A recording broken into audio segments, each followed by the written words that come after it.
Hey everyone, it's Marla Copal, and it's time for our podcast this afternoon where we're inviting guests that are going to share with us their 15 minutes their experience of what's going on in their lives right now. I think my guest is having a little bit of a challenge getting online, so I am going to text her and see if she's ready to get on or hung up. So, I invited Lana for a reason today. In times of change, when we have all the frustration that we have, there's many, many times that we do not know that it's actually grief that we're experiencing. We're frustrated. We're out of control.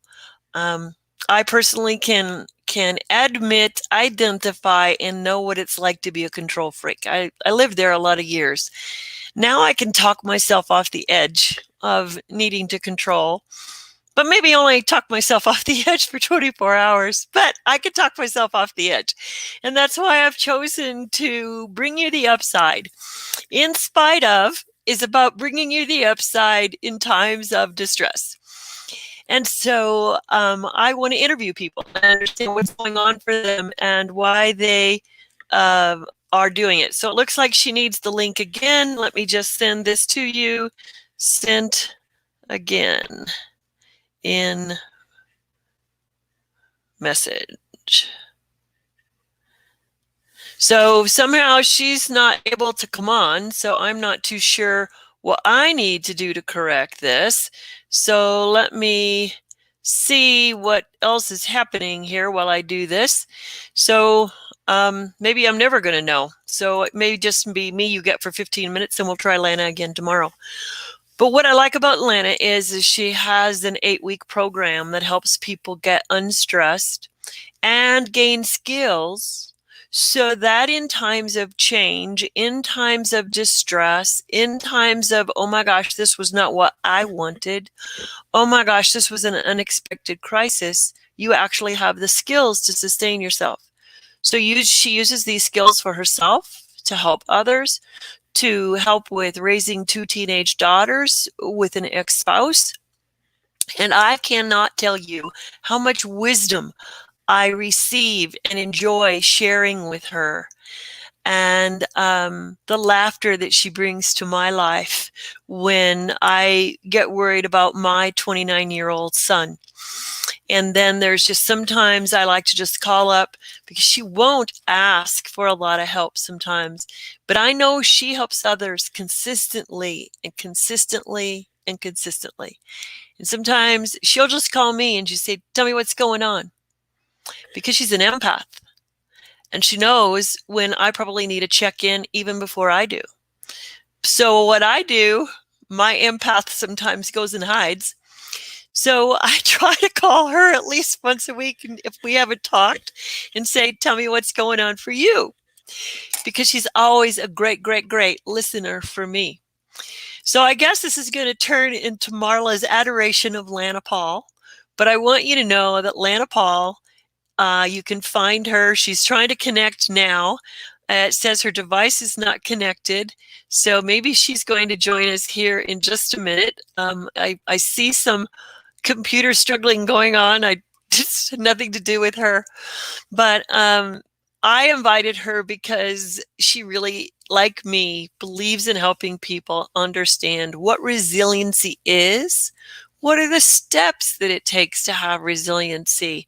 And what is it that that is going to help you thrive, even though you do not like the way things are? You know, things can't always be that way. Lana, I see you. Let me add you to the stream. Are you there, Lana? So I thought she was there, but she's still not here. So this is an experiment in StreamYard today. So I'm going to leave that up in case she comes on, because I think I've shared all that I can do. The other things so we'll see if she can get in here or not. So um, And I'm laughing today because my resiliency today is I've added a headband to my outfit. Probably be a few more weeks before I can get a haircut. And I'm one of those people that if I go 5 weeks with a haircut, I think that I have a ponytail. And you can tell I don't have a ponytail yet, but I have an unmanageable head of hair. And so what I'm doing is, hold on a minute. I don't know too sure what she's needing. Okay, hang on a second. Lana, I can see that you're logged in. I just don't see you. So what we might do today is I'm trying to figure out, I think you can send comments. Let me see if I have to activate this. So if there's any comments that anybody wants to leave or type in, I think you can do that with this. So just keep adding comments if you're on watching, and if there's anything you want to ask today. I guess I'm on a learning curve for both Lana and I. My guest interview yesterday went just fine. But hey, this is about resiliency. And so if nothing else, we're going to laugh, we're going to get off, and we'll try again tomorrow because I have no idea what is or is not happening. And so I want to thank you all for showing up. And then what I'm going to do is to see if, yeah, I don't know. I think it's the computer gods playing a game on us. But anyway, let me know how I can help. You can all message me on Facebook. We're going to try again. And if any one of you want to be a guest, and what we're going to talk about are these 3 questions every day. When did you self-quarantine? What kind of adjustments did you have to make? How are you keeping your mindset healthy?